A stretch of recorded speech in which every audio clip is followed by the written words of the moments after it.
নমস্কার বন্ধুরা, আমরা আবার আজকে চলে এসেছি রিনার রান্নাঘরে একটি চটজলদি মুখরোচক ডালিয়ার রেসিপি নিয়ে।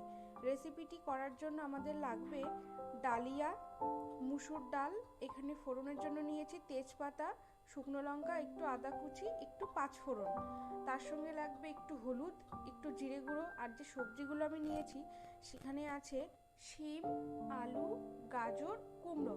আপনারা চাইলে অন্য কোনো সবজিও অ্যাড করতে পারেন।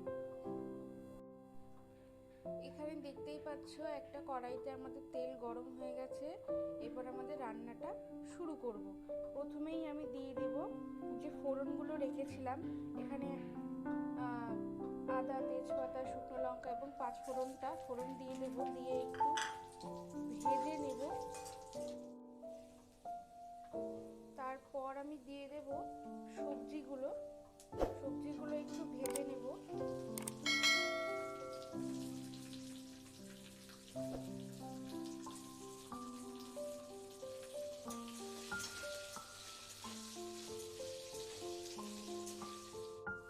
আমাদের সবজিগুলো খুব সুন্দরভাবে ভাজা হয়ে গিয়েছে।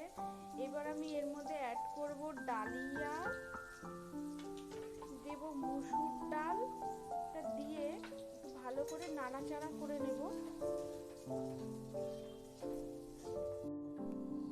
পুরো উপকরণটা আমাদের খুব সুন্দরভাবে ভাজা হয়ে গিয়েছে। এবার এটিকে চটজলদি করার জন্য আমরা দিয়ে দেবো প্রেসার কুকারে। সমস্ত উপকরণ আমাদের প্রেসার কুকারে দেওয়া হয়ে গেছে চটজলদি হওয়ার জন্য। এখানে আমি দিয়ে দেব স্বাদ মতো নুন, সামান্য একটু হলুদ আর সামান্য একটু জিরে গুঁড়ো। ব্যাস, আমাদের সব কিছু দেওয়া হয়ে গেছে। এবার আমরা একটু নাড়িয়ে নেব। নাড়িয়ে নেওয়ার পরে ঠিক আমরা 4টে সিটির জন্য অপেক্ষা করব। এখন আমরা একটা ঢাকা দিয়ে দিচ্ছি। 4টে সিটির পরে আমরা আবার ফিরে আসব।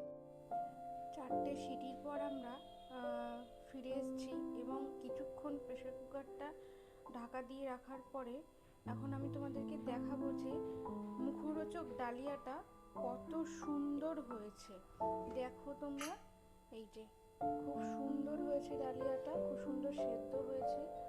এবং এটিকে এখন আমি একটা প্লেটে সার্ভ করে দেখাবো। দেখতেই পাচ্ছ কত সুন্দর সেদ্ধ হয়েছে আমাদের ডালিয়াটা। এই যে